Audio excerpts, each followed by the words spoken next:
समझ रहे हैं। हे लड़कवा लेके कहाँ जाते रे? कहाँ जाए था अपने नैहरे।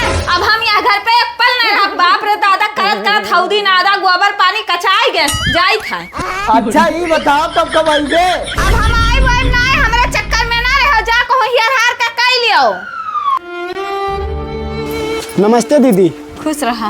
अरे भैया अब हम ओकरे घरे जा बनाई। काहे काम है? अरे बाबू अब ज्यादा खोद ना। अब ओकरे घरे हम ना आई जब हमारा बनाई नहीं वही बाबू। अच्छा तो टेंशन ना ले, चल बैठ। अब जाहू ना है सरऊ की। हाँ हेलो, ऐसा है व्यापारी बाबू, हमें 4 टू लगियन भैंस चाहत रहा।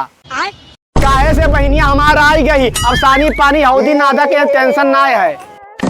अरे बाप ही तो हमारा घर ही ठीक रहा। चली दादा ही हाथे घोड़े। अरे बहनी कहाँ जाते? अरे भैया हमारे बुढ़ऊ की तबीयत खराब है। हम जाए थे अपने घरे। बोलो हाँ।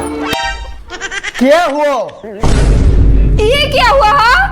अरे दादा ये हमार मेहरारू है, हम शादी कैली हम। अरे दादा ना हम घर के रह गए ना घास के। दुख देला अकेले रहा नी रहू।